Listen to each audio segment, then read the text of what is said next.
여러분, 우리 영화에 보면은 군인들이 전쟁터에 나가기 전에 출정식을 갖죠. 군인들이 딱 대열을 갖추어서 모여 있는데 거기에 사령관이 아, 이제 의지를 북돋우는 그런 전쟁에 임하는 일장 연설을 합니다. 그러고 나면은 군사들이 어떻게 합니까?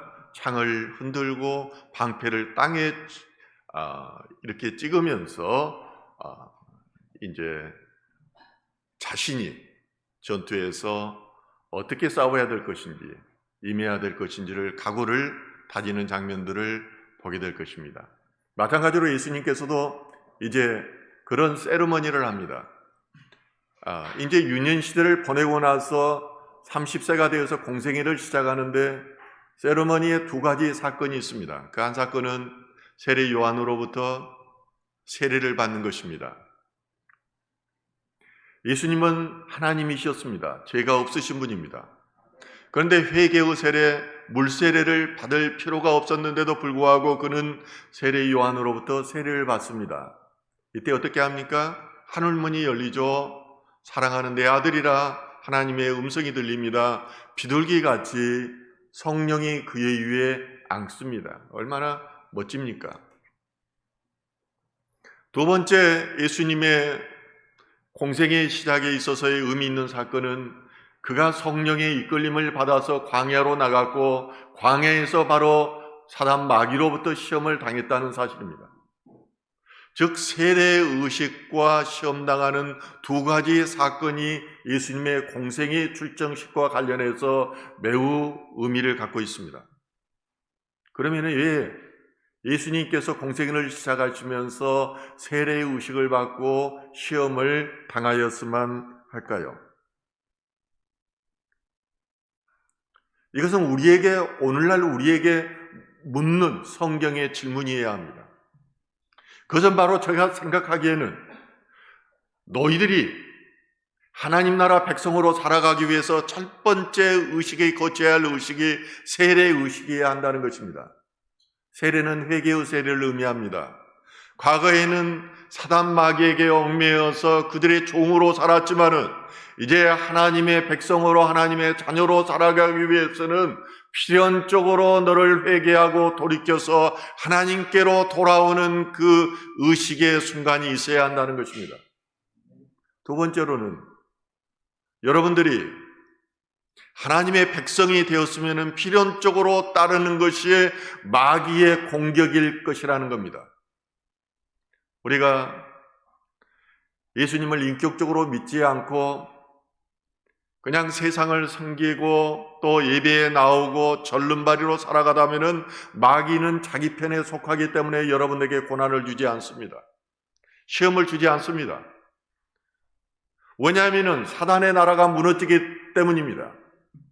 그러나 여러분들이 진정으로 회개하고 하나님의 백성이 되기로 작정을 하고 하나님의 나라를 위해서 살아간다면 분명히 필연적으로 따라오는 사실이 바로 고난입니다. 시험입니다. 그 시험은 육신의 정욕과 안목의 정욕과 이생의 자랑을 통해서 온다는 것입니다. 모든 죄가 이 세 가지를 통해서 옵니다. 인간의 대표성을 가졌던 아담과 화가 첫 번째 선악과를 따먹었던 그 사건이 바로 이런 죄의 유혹을 견디지 못하고 넘어졌던 것입니다. 그래서 예수님께서는 두 번째 아담으로 오셔서 이 시험을 사단으로부터 당합니다. 이 세 가지의 시험을 가지고 그는 어떻게 승리했는가 하는 것을 보여줌으로 인해서 앞으로 하나님의 백성으로 살아가기로 원하는 우리들에게 너희도 나와 같이 이런 태도로 이런 자세로 사단 마귀를 이기고 하나님의 백성으로 웃듯 서라고 가르치고 있는 것입니다. 그런데 예수님께서 시험당할 때 성령의 이끌림 받잖아요. 그리고 마지막에는 천사가 수종드려요. 그리고 광야로 갔어요. 그리고 40일 동안 금식했어요. 자, 한번 잘 생각해 보세요. 왜 광야로 갔을까? 이스라엘 백성들이 애굽에서 나와가지고 갔던 곳이 광야입니다. 광야는 물도 없어요. 먹을 것도 없어요. 그것은 하나님이 주는 것만 먹어야 돼요. 하나님의 말씀, 하나님의 인도함을 따라서 가는 광야예요. 그런데 이스라엘 백성들은 어떻게 했습니까? 광야에서 시험당하여서 무너졌어요. 예수님은 이것을 어떻게 이기는가를 광야로 가서 그것을 보여줘야 됐어요.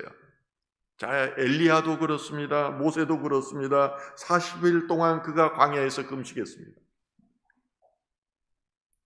예수님께서는 그것을 표범으로 보여주고 있습니다.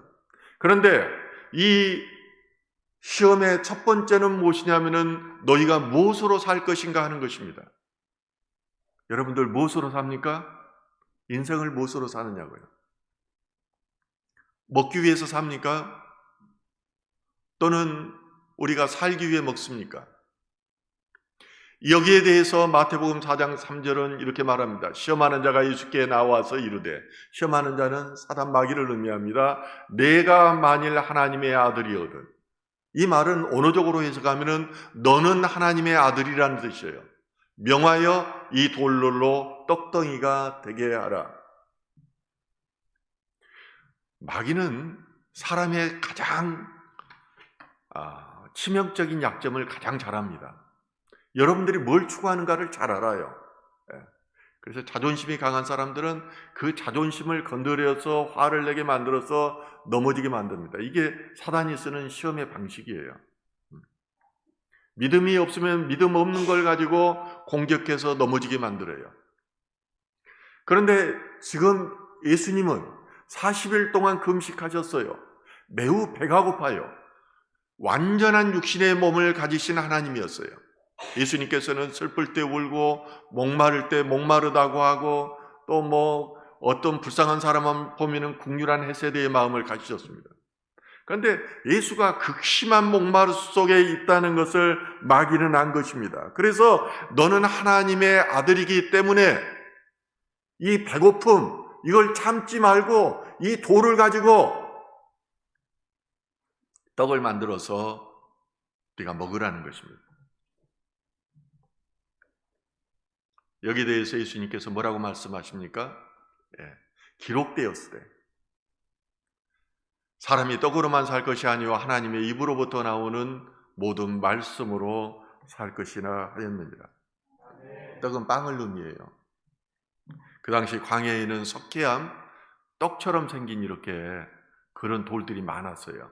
이스라엘에 가면은 여러분 꿀과 젖이 흐르는 땅이라고 하니까 옥토인 것 같죠? 그런데 자갈들이 굉장히 많아요. 석회암으로 되어 있어요. 파면은 잘 파져요. 그런데 바람을 맞고 나면 단단해져요. 그래서 이스라엘은 토굴이 많은 겁니다.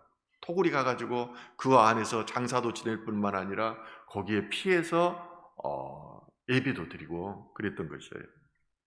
그래서 세례 요한은 하나님이 능히 돌들로도 아브라함의 자손이 될 거라고 돌을 들어서 비유로 말씀하였던 것입니다. 육체의 목숨을 유지시켜주는 것은 떡이 아닙니다. 이것은 우리의 육신의 것들은 목숨은 언젠가 사라져버릴 것이에요. 없어져 버리는 것입니다. 중요한 것은 영이에요. 우리의 영은 살아서 천국에를 가고 지옥에를 가요. 지옥에를 가면은 성경에 나와 있잖아요. 벌레들이 그냥 기름에 튀기는 것처럼 극심한 고통 가운데 처하게 됩니다. 불 가운데 처해져요. 그런데 죽지를 않아요. 이 고통이 없어졌으면 좋겠는데 죽지를 않아요. 평생 동안 이렇게 되는 거예요. 그리고 예수를 믿으면 생명을 갖고 천국에 가서 영원토록 주님과 같이 이렇게 왕이 되어서 사는 거예요. 상급이 많은 사람들은 주님의 보좌 옆에 앉아서 천하를 다스리는 그런 삶을 살게 돼요. 그렇지만은 여기 안에서도 말씀대로 살지 못하고 주님을 믿는다고 하면서 말씀대로 살지 않는 사람은 변두리 위에 부끄러운 구원이라고 그러죠. 오두막집과 같은 쓸쓸한 그런 구원 가운데로 가게 되는 거죠. 그래서 예수님께서는 말씀하십니다. 내 눈이 범죄하게 하거든 빼버리라고 말해요. 차라리 눈을 빼버리고 영원히 구원받아서 천국에 가는 것이 눈 있는 상태로 살다가 죄를 짓고 지옥에 가는 것보다 낫다는 거예요. 얼마나 천국과 지옥의 문제가 심각하면은 이렇게 말씀하셨겠느냐 하는 것입니다. 신명기서 8장 2절과 3절은 말씀하시죠. 한번 같이 읽어볼까요? 내 하나님 여호와께서 이 40년 동안에 내게 광야길을 걷게 하신 것을 기억하라. 이는 너를 낮추시며 너를 시험하사 내 마음이 어떠한지 그 명령을 지키는지 지키지 않는지 알려 하심이라. 너를 낮추시며 너를 줄이게 하시며 또 너로 알지 못하며 내 조상들도 알지 못하던 만나를 내게 먹이신 것은 사람이 떡으로만 사는 것이 아니요 여호와께서 입에서 나오는 모든 말씀으로 사는 줄을 내가 알게 하려 하십니다. 너를 왜 광야로 불렀는지 알라는 거예요. 거기서 애굽에서 나와가지고요 이스라엘 들어가는데 한 일주일이면 갈 수 있어요. 왕의 대로를 타면은 더 빨라요. 그런데 왜 하나님께서는 광야로 이끌어서 40년 동안 빙빙 돌렸냐는 거예요. 왜 여러분들이 예수를 믿으면은 짱하고 인생이 펼쳐질 것 같은데 그렇지 않나는 거예요. 여러분, 뭐 장관을 하고 장군을 하고 경찰청장을 하는 사람들이 목회를 하면은 목회를 참 잘할 것 같죠. 경험도 많고 실력도 있고 사람들로부터 우러러 받들기 때문에 잘할 것 같죠. 그런데 하나님의 나라는 이렇지를 않습니다. 더 힘든 거예요. 왜냐하면은 승기한 만큼 올라간 만큼 저 더 바닥으로 내려와야 돼요. 그런데 사람들이 이걸 겪지 않는 거예요. 내가 이렇게 세상에서 대단했던 사람이야. 내가 목사의 관을 하나를 뒀으면은 나는 더 위대한 사람이기 때문에 너희들은 나에게 순종해야 돼. 복종해야 돼.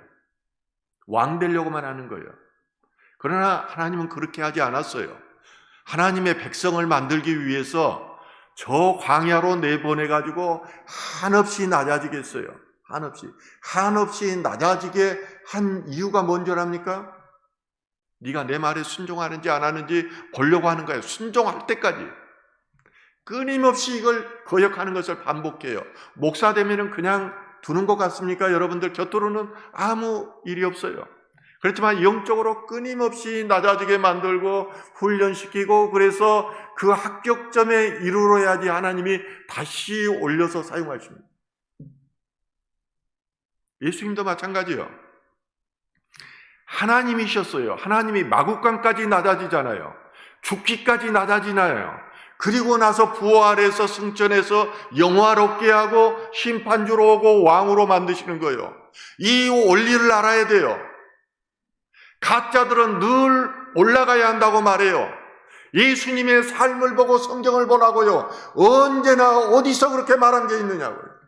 처음에는 내 부모와 내 형제를 부인하라고 말합니다. 재산도 부인하라고 말합니다. 그리고 너 자신마저도 부인하라고 말해요. 그래야 네가 하나님 백성 된다고 말해요.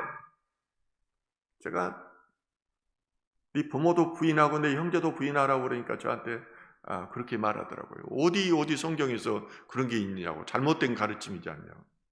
그렇지 않아요. 예수님께서 어머니와 형제들이 왔을 때 내 부모와 형제가 누구냐? 내 아버지의 뜻대로 하는 이가 내 부모와 형제가 아니냐? 이단적인 가르침이 아니에요. 이 말은 무슨 뜻이겠어요? 십계명에서 부모를 공경하라고 그랬는데 무슨 말이냐고요? 성숙한 믿음을 가져야 돼요. 잘 해석해야 돼요. 하나님보다 부모를 더 의지하고 더 하나님보다 형제를 더 우러러 받들고 그것 때문에 네가 하나님의 백성에서 멀어지지 말라는 거예요. 너를 부인하고 왜 신앙은 긍정적인 하나님을 믿음으로 복받게 하는 데 있습니다. 이 땅에서도 여러분들이 잘 살아야 돼요. 믿지 않는 사람보다 모든 게 나아져야 돼요. 그런데 무엇 때문에 하나님이 부인하라고 그랬어요? 부인하지 않으면 하나님을 만날 수가 없어요. 하나님의 음성이 들리지 않아요. 하나님의 음성이 들리지 않으면 하나님을 알지 못합니다. 여러분, 하나님 아는 것 같죠? 천만에요. 네. 어떤 때 보면은 사람들이 이렇게 술 마시고 떠드는 거 보면은 저도 과거에는 그랬었는데 다 미친 것 같아요.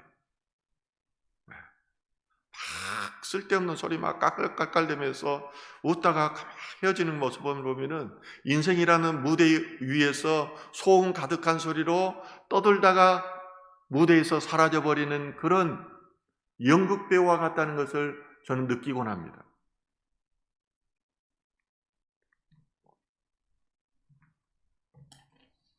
말씀은 생명입니다. 하나님 안에 있는 생명이 예수 그리스도를 통해서 우리에게 전달되었습니다. 우리가 그를 믿고 영접해야 돼요. 예수님 사랑합니다. 예수님밖에 없어요. 예수님이 보여줘요. 꿈으로 보여주고 음성으로 보여줘요. 그렇기 때문에 하나님이 살아계시고 인생 하나하나를, 발걸음 하나하나를 인도하셨다는 것을 알게 되지. 내가 무슨 내가 신입니까? 내가 신이에요? 늘 어리석은 일을 반복하고, 오늘 또 기도했지만은 똑같은 목사도 그런 일을 반복하는 죄인일 뿐이에요. 그럼에도 불구하고 왜 하나님을 의지하고 하나님의 말씀대로 살아야지 여러분들이 영생을 얻을 뿐만 아니라 인생에서 성공한다고 말하는 이유가 뭐예요? 보기 때문이에요. 보기 때문에. 그러면서 저도 이성적인 동물이기 때문에 내 안에 하나님의 영상이 있기 때문에 이걸 크로스 체크한다고요. 끊임없이 짜집기를 한다고요. 이게 앞뒤 아구가 맞는지 안 맞는지, 성경의 창세기부터 요한계시록까지 삶을 통해서 변증이 되고 있는지를 다 보는 거예요. 1.1획도 틀림없이 이 말씀이 맞고 하나님께서 우리의 삶을 주장하신다는 걸 보기 때문에 제가 이걸 전하는 거예요. 우리가 잘못된 그 인생의 길을 가지 말자고 하는 것입니다. 그런데도 마귀는 늘 말합니다. 너는 안 돼. 원수를 미워하라고 말해요. 그것 때문에 얼마나 여러분들이 힘들어요. 사단 마귀는 원수를 미워하라고 만들어요. 그러면은 원수를 미워하면은 내가 먼저 힘들어요. 하나님의 백성이 힘드는 걸 하나님이 원하시겠습니까? 내가 힘들어요. 잠을 못 자요. 분노 때문에. 그러면 온형 탈모증이 생겨요. 암이 생겨요, 내 안에서. 그런데 하나님은 내 백성이 그리 되는 걸 원하지 않아요. 원수를 사랑해버려라. 원수는 내가 갚아줄게. 그러면 하나님이 원수를 갚아줍니까? 저는 9명이나 봤어요. 원수들이 어떻게 되는가. 처음에는 한 번 그런 일이 있을 때 이상하네. 2번 있을 때 정말 이상하네. 그건 우연히 됐겠지. 9명 되는 것을 보고 하나님이 하시는구나. 저한테 먼저 그렇게 말해줬거든요. 원수를 사랑하라. 저 귀에다 대고 말해줬어요. 그리고 원수 갚는 것이 누구에게 속하는 것을 눈으로 보게 했어요. 저는 이런 변증의 과정들이 계속 있었어요. 하나님의 말씀이 1.1획도 틀림이 없구나. 중요한 것은 말씀대로 사는 거구나. 너를 부인하라고 하면 철저하게 부인했을 때, 그 고통 가운데 있을 때 네가 합격했다고 말해줬어요. 합격했다. 네가 83점이다. 두 번째, 하나님께서는 우리는 어떻게 살 것인가 하는 것을 말해주고 있습니다. 마태복음 4장 6절은 이제 말합니다. 이르되 내가 만일 하나님의 아들이거든 뛰어내리라. 기록되었으되 그가 너를 위하여 그의 사자들을 명하시리니 그들이 손으로 너를 받들어 발이 돌에 부딪히지 않게 하리라 하였느니라. 자, 이제 첫 번째 시험에서 패한 마귀가 어떻게 합니까? 성경 꼭대기까지 데리고 갑니다. 그리고 나서 이제 거기에서 이야기를 하죠. 네가 하나님의 아들이라고 하니까 네가 뛰어내려 봐라. 네 믿음을 한번 시험하라 봐라. 그러면 하나님께서 너를 받들어서 이렇게 올리지 않겠느냐. 하나님의 능력을 시험해 보라고 말하는 거예요. 얼마나 멋집니까, 여러분? 자, 멋진 성경 꼭대기에서 여러분들 세상이 우러러보는 경찰청장이고 대통령이 돼가지고 착 지시하면은 모든 국가기관이 움직이고 얼마나 멋져요. 10만이 다 움직인다고 한번 생각해봐요. 얼마나 멋집니까? 이것이 바로 우리가 시험에 빠지는 것들입니다. 그런데 예수님께서 뭐라고 말씀하십니까? 예수께서 이르시되 또 기록되었으되 주 너희 하나님을 시험하지 말라 하였느니라. 여러분, 시험할 때는 어떤 때 시험합니까? 여러분들 자기 친구를 시험해 본 적이 있습니까? 자기 배우자를 시험해 본 적이 있습니까? 믿지 못할 때 시험하는 거예요. 믿지 못할 때 어떻게 하는가 보려고. 예수님께서도 제자를 시험하여 보사, 또 바리새인과 서기관들은 예수님을 계속 시험하기 위해서 질문을 했어요. 시험하기 위해서. 예수님은 하나님이에요. 사마리아에 있는 시간과 공간을 뛰어넘는 분이에요. 신이기 때문이에요.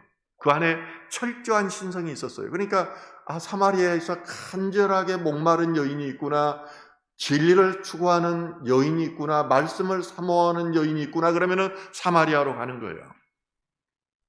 그런데 상대방이, 우리 인간도 상대방이 딱 표정을 보고 알아요. 표정을 보고.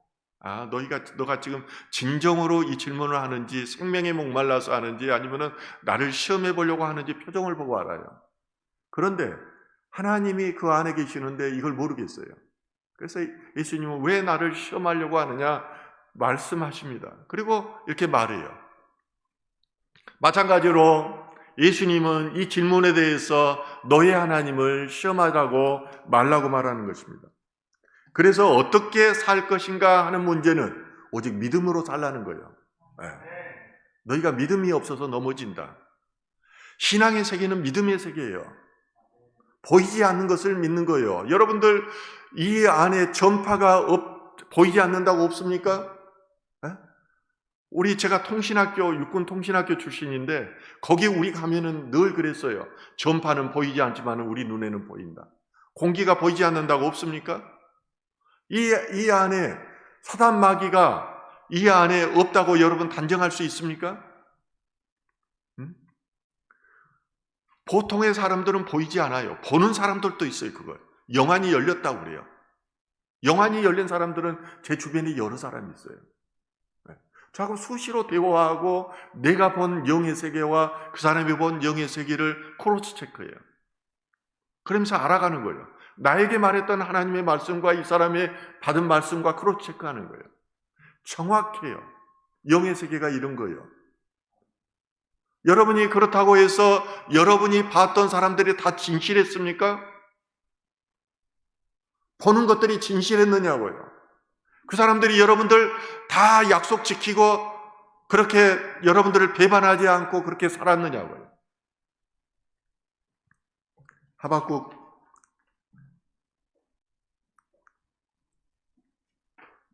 2장 4절은 말합니다. 보라, 그의 마음은 교만하며 그 속에서 정직하지 못하나 의인은 그의 믿음으로 말미암아 살리라. 의롭게 되었다는 것은 믿음으로 의롭게 된 거예요. 여러분 의롭게 될 수가 없어요. 여러분이나 저나 마찬가지예요. 이렇게 예배 가운데서도 자꾸 사단이 생각을 넣어주잖아요. 그리고 죄를 짓잖아요. 딴 생각하잖아요.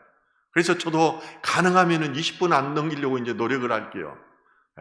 제가 평신도때 해봤거든요. 5분 딱 지나고 나면 딴 생각 들어요. 그러나 의인은 믿음으로 말미암아 살리라. 아멘. 의의 옷을 입어야 돼요. 우리는 부정한 사람들이에요. 근데 예수를 믿으면은 의인이 된다니까요. 믿으면요. 이걸 믿으셔야 돼요. 행위로 절대 여러분 의인 될 수가 없어요. 우리도 인생을 살아가면서 제 아내도 그러더라고. 이제 좀 더 봉사활동하면서 남을 도우면서 살고 싶다고 그러는데 봉사활동 백날 해보십시오. 예수 안 믿으면은 천국 못 가요. 예수 안 믿으면은 의의 옷을 입을 수 없어요. 그러면 신부가 신랑 잔치에 참여하려면은 의의 옷을 입어야 돼요. 그렇지 않으면은 이 혼인 잔치에서 쫓겨난다고요. 세 번째 시험입니다. 세 번째 시험은 마귀가 이제 무엇을 추구하며 살 것인가를 가지고 이제 높은 산으로 데려갑니다. 그리고 이 높은 산 위에서 모든 것을 보여줘요. 세상의 영화를 다 보여주는 것이죠. 그래서 마귀는 세상 임금이잖아요. 이걸 누구한테 줄 수도 있고 그럴 고난이 있어요. 합법적으로 첫 번째 아담으로부터 이걸 뺏었어요. 예. 그래서 시험을 할 때 말합니다. 이르되 만일 내가 엎드려 나에게 경배한다면 이 모든 것을 내게 주리라. 여러분, 그러면은 세상을 줄 고난이 마귀에게 있을까요? 여러분 그걸 확증합니까? 봤습니까? 저는 그런 경험 2번 봤어요. 정말 무능한 인간인데 저한테 그 두 사람이 저한테 이야기했어요. 네. 한마디로 마귀예요. 마귀가 와서 너를 높은 자리에 앉혀주겠다 말을 한 거예요. 근데 나는 눈치가 굉장히 없어요. 눈치가 없어서 그 말을 다른 사람들한테 했어요. 그랬더니 왜 그 말을 하냐고 막 화를 막 나한테 내더라고요. 나한테만 한 말인데 왜 하냐고. 그러는데 도저히 승진될 능력이 안 되는 사람이에요. 근데 고위직까지 싹 올라가더라고요. 자기가 말한 대로 그대로 됐어요. 그걸 2번 봤어요. 나는 그걸 보면서 마귀도 사람을 권세를 주기도 하고 높여주기도 하는구나. 근데 마귀가 하는 것은 뭐입니까? 그 다음에는 지옥 가게 만드는 거예요. 네. 하나님도 하지만은 마귀도 한다니까요. 모세가 이 능력을 발휘할 때 술사들, 술객들, 마귀의 힘을 빌리는 자들이거든요. 그들도 그런 능력을 발휘했어요. 오늘날 또 귀신의 힘을 빌려서 바다에다가 파도가 치게도 해요. 마귀의 능력을 경험하기 위해서 많은 자료들, 책들을 내가 봤어요. 실제로 해요. 보이지 않는 마귀가 이런 일도 한다고요. 예수님께서 이런 권력을 주는 조건으로 자신에게 절할 것을 마귀는 요구합니다. 그런데 예수님은 하나님이라고 그랬잖아요. 그 안에 신성이 있었죠. 그러면 마귀가 절한다는 건 뭐예요? 마귀 앞에 절한다는 거. 하나님이 절하는 거예요. 여러분은 하나님의 자녀들이에요. 하나님의 형상이 그 안에 있어요. 여러분의 하나님의 영이 안에 있다고요. 네. 내가 이걸 변증하려면 또 시간 걸려. 나는 다 이 경험을 갖고 있어요. 그런데 시간이 걸리는데 그래서 하나님이 우상에게 절하는 걸 제일 싫어하는 거예요. 네? 우상하게 전하는 걸. 가까이도 가면 안 돼요. 저는 이걸 영의 세계를 알기 위해서 굉장히 옛날에는 그걸 봤는데 지금은 정말로 그 화면만 TV에서 나오더라도 돌려버려요. 볼 수가 없는 거예요. 우상 가까이 하는 거. 예. 우리는 세상을 따라갈 때 이런 권력의 유혹을 받습니다. 돈의 유혹을 받습니다. 어떤 사람이요? 바닷가를 걸었어요. 그래가지고 요술램프를 주었대요. 주워가지고 딱 닦아서 보니까 요정이 나타난 거예요. 주인님, 제가 딱 한 가지 소원을 들어줄게요. 그래서 이 사람이 사업을 하는 사람이었는데 돈이면 세상을 다 얻을 것 같더래요. 그래서 자기가 그러면은 1년 뒤에 신문을 갖다 주라. 나한테 1년 뒤에 것을. 그러면 그 안에 어떤 주식이 올랐는가 보잖아요. 그래서 그 주식만 모든 것을 투자해서 사면 되겠다 싶어서 갖다 줘 그랬더니 금방 요정이 신문을 갖다 줬습니다. 정확히 1년 뒤 거였어요. 그래가지고 주식을 보니까 어느 종목들이 올랐거든요. 이제 됐다. 내가 돈 모을 수 있는 걸 머리 빨리 돌려봅니다. 내 재산 다 팔고 또 내 친구들한테 좀 빌리고 해서 이 주식만 해놓으면은 이제 내 인생은 끝나는 거다. 그래서 결단하고 이제 신문을 딱 덮으려고 하는데 마지막 장에 부고란이 있어요. 부고. 거기 보니까 자기 이름이 나와 있는 거예요. 1년 뒤에 자기 모습, 죽어있는 부고가 날려있는 거예요. 여러분, 우리 인생은 알 수가 없습니다. 네? 내가 하나님, 나 1년 뒤에 짱하고 멋지게 한번 하나님 앞에 내가 충성해 볼 거예요. 근데 1년 이후에 우리가 이 땅에서 살아줄지 아무도 모릅니다. 저한테 주변 사람들이 그래요. 안타까워하지 말아요. 시간 되면 저절로 다 돌아오게 돼 있고 때가 돼야 되는 거예요. 그렇지만 제가 안타까운 이유는 그 사람이 1년 후에 어떻게 될지를 모르기 때문이에요. 그 사람이 정말로 천국을 가야 되는데 저한테는 오직 천국인데 천국을 못 가면 어떻게 될 거냐는 거예요.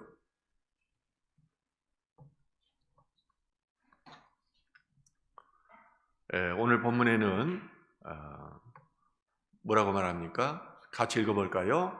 이에 예수께서 말씀하시되 사단아 물러가라 기록되었으되 주 너의 하나님께 경배하고 다만 그를 섬기라 하였느니라.